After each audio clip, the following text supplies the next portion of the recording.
Halo semuanya, nama saya Esther Nismarni Dauli Purba dengan NIM 1866109.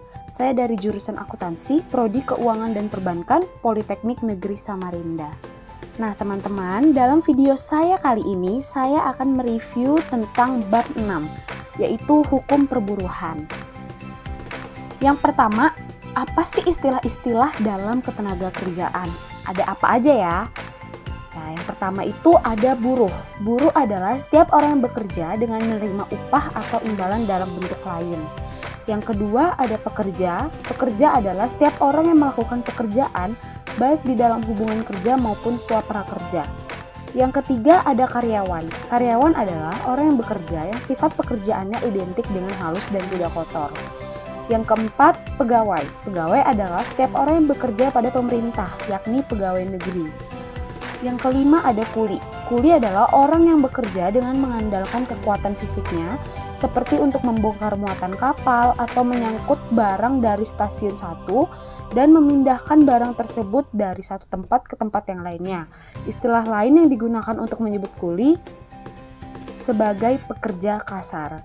Yang keenam, ada tenaga kerja. Tenaga kerja adalah orang yang mampu melakukan pekerjaan guna menghasilkan barang atau jasa, baik untuk memenuhi kebutuhan sendiri maupun untuk masyarakat, dan merupakan penduduk yang masih dalam usia kerja. Yang ketujuh ada pengusaha. Pengusaha adalah individu yang menciptakan bisnis baru, menanggung sebagian besar resiko, dan menikmati sebagian besar penghargaan. Dan yang terakhir adalah majikan. Majikan adalah orang yang menjadi atasan atau biasa yang kuasa memerintah bawah. Apa itu hukum ketenaga kerjaan? Hukum ketenaga kerjaan adalah hukum yang mengatur tentang segala yang berhubungan dengan tenaga kerja pada waktu sebelum, selama, dan sesudah kerja. Selain itu, hukum ketenaga kerjaan juga mengatur hubungan antara tenaga kerja dengan pengusaha. Nah, apa sih tujuan dari hukum ketenaga kerjaan ini? Tujuannya adalah memberdayakan dan mendayagunakan tenaga kerja secara optimal dan manusiawi. Selain itu juga mewujudkan pemerataan kesempatan kerja dan penyediaan tenaga kerja yang sesuai dengan kebutuhan pembangunan nasional dan daerah. Tujuan lainnya ialah juga memberikan perlindungan kepada tenaga kerja dalam mewujudkan kesejahteraan, dan yang terakhir meningkatkan kesejahteraan tenaga kerja dan keluarganya. Kita masuk ke dalam sifat hukum ketenaga kerjaan. Sifat hukum ketenaga kerjaan yang pertama ialah bersifat hukum privat atau perdata. Disebut hukum privat karena mengatur hubungan orang perorangan, yaitu antara pekerja dan pengusaha.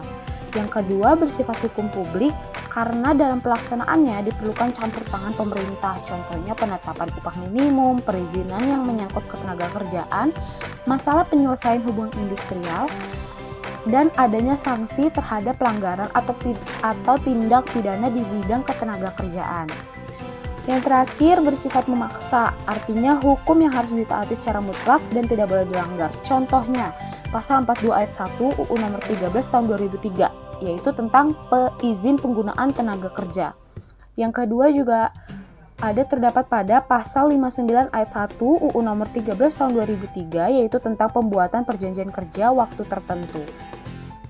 Selanjutnya ialah perjanjian kerja.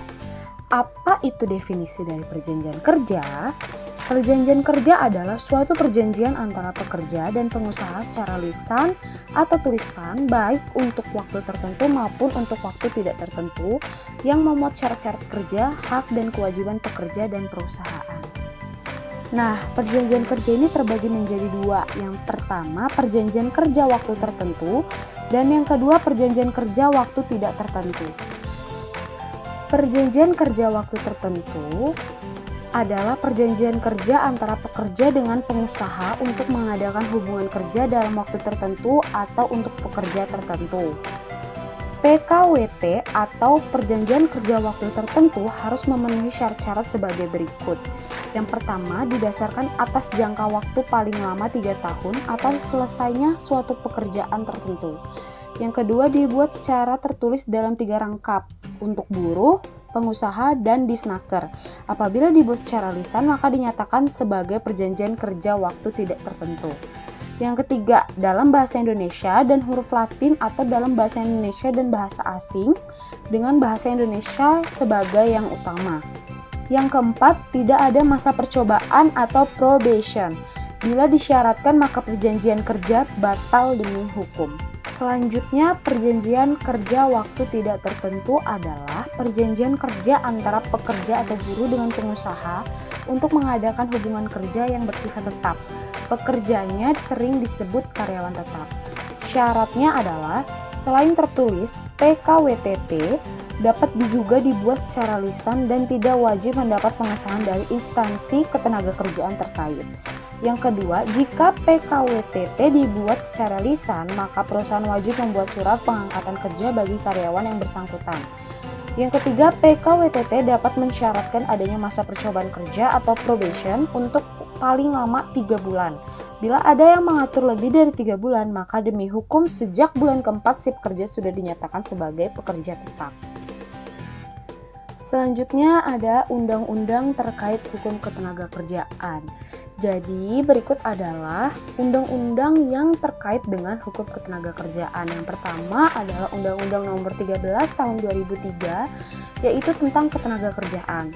Yang kedua ada Undang-Undang Nomor 2 Tahun 2004, yaitu tentang penyelesaian perselisihan hubungan industrial. Yang ketiga ada Undang-Undang Nomor 21 Tahun 2000, yaitu tentang serikat pekerja atau serikat buruh. Yang keempat ada Undang-Undang Nomor 40 Tahun 2004, yaitu tentang sistem jaminan sosial. Dan yang kelima ada Undang-Undang Nomor 39 Tahun 2000 tentang penempatan dan perlindungan tenaga kerja di Indonesia di luar negeri. Nah teman-teman, demikian video singkat ini tentang mereview bab 6, yaitu hukum perburuhan. Saya memohon maaf jika sepanjang video ini banyak sekali kesalahan yang saya lakukan, baik dalam segi bahasa maupun dalam segi penyampaian materi saya. Kiranya materi yang saya sampaikan ini dapat bermanfaat bagi teman-teman semua yang menontonnya. Sekian dan terima kasih.